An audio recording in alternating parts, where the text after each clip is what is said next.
Right, quick changeover, Jay. We've gone from main to co-main. We've got Brian Norman Jr. defending his WBO Welterweight Championship of the World against Mr. Devin Haney in Riyadh on Saturday night. It's going to be on around about midnight UK time, which isn't bad considering it's an American-dominated card, even though it is in Saudi. It's like 3 a.m. local time, but we'll be there for it. Haney then fought Ramirez last time out. Obviously had the Ryan Garcia debacle before that. Norman won the World Championship. He's knocked out Sasaki in his last fight. Brutal one-punch left-hand knockout.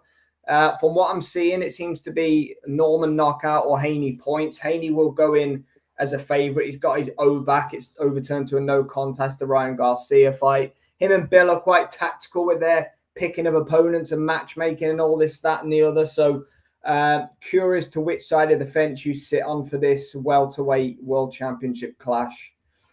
I mean, in the words of the great Brian Norman Jr. himself, who the fuck has Haney fought? It's that simple.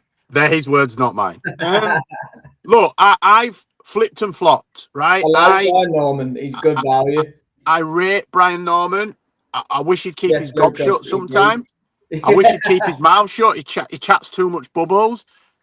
But the kid can fight, and he hits hard. I agree with that. Bill Haney's given me a little bit of shit, and I've offered to fight him if he ever comes to the UK again. Bill don't want that smoke. Just give me 12 weeks warning, Bill, for fuck's sake. No, in all seriousness, right, there's a couple of things in the lead up to this fight. And I feel bad saying this, but what's Haney got left? He lives a flash lifestyle. All right, he's a Muslim, so he don't drink, but he does everything but that. He parties. He's seen everywhere. He'd be at the opening of a goddamn envelope, would that kid, right? With his dad. His dad, who's been trying his hardest all week to get Norman Sr. into some kind of drama. It's all about Bill. He's poking and prodding. And similar to what I've just said about Benavidez, Haney's been very, not that Benavidez has, I'll come round to my point, but Haney's been very dismissive of Brian Norman's chances in this fight. And that, I think, is going to play against him. Because if he's not on it, look what happened when he fought Garcia. All right, he failed a test and whatnot. PEDs don't give you skill. And he got beat on skill. Yeah, power and skill. But he were getting timed, right? Now, he's really fast and he's fluid in some of his movement. But if you watch Haney properly, he's very repetitive and very robotic in some of his sequences. So if Norman and if Team Norman have studied him, as Garcia did, all Garcia did is timed him. Waited till he'd thrown again, and then threw with him. And he kept catching him. And some of the left hooks that he got caught with, we could see it coming. But Haney goes through the process because it's worked for him. He's beat Lomachenko. I thought he lost. But do you get what I mean? He's won fights where he's just Linares. He's just repetition, and it works. He's too quick for them. He's out before they've thought. If Brian Norman gets his tactics right, doesn't throw when he's expected to throw and steps in, I think there's a chance he could catch him. Whether he knocks him out or not is another question. So I initially picked Norman by stoppage. I'm less confident on that pick than what I was this time last week. I'm actually picking Haney for a unanimous decision.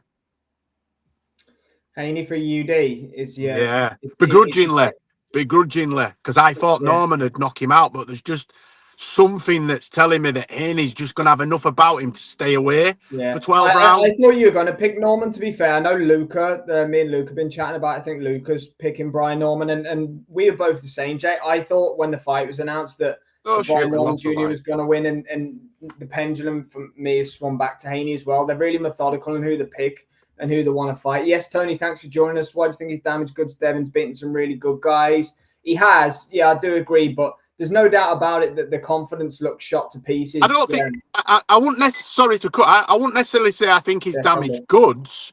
What I mean is he's had a lot of inactivity. He's had a lot of inactivity. To motivate yourself, especially for a fight that's not really that big outside of boxing. It's not that fight couldn't warrant a pay-per-view on its own without a stacked undercard.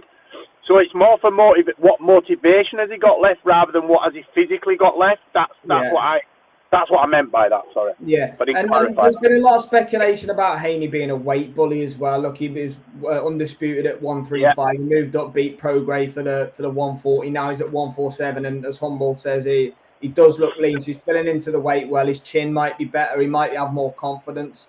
He might have been killing himself to make the weight.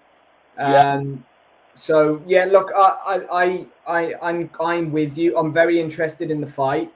I do think Devin Haney wins a unanimous decision, but you have to not rule out Brian Norman Jr.'s chance. You know, he's young, he's hungry, he's never really been on this stage before, which I think plays into Haney's part. But I want to see. I don't want to see the old Mickey Mouse, Tom and Jerry stuff that Turkey's always talking about. Like, I hope Haney doesn't run for 12 and beat him that way. I think he's going to be made to fight at points, and I hope he is, because I just want to see how he reacts when Norman lands one on the chin. I'm hoping we see it. Yeah, he looks in great shape, Humble. Sorry, I got a call then. No, you're all right. Don't worry. I think we'll wrap it up for this one then. Thanks to Luca, Humble, and Tony for joining us and Horkan. Sorry for Haney UD. Thanks, Horkan, in the chat. And we'll see you for the next one. Jay's dropped off. And yeah, we'll come back for Abdullah Mason, Sam Noakes, just very shortly. Jay, we're just hopping off for this one. And sorry, man. I got a call. I'll see you in 5.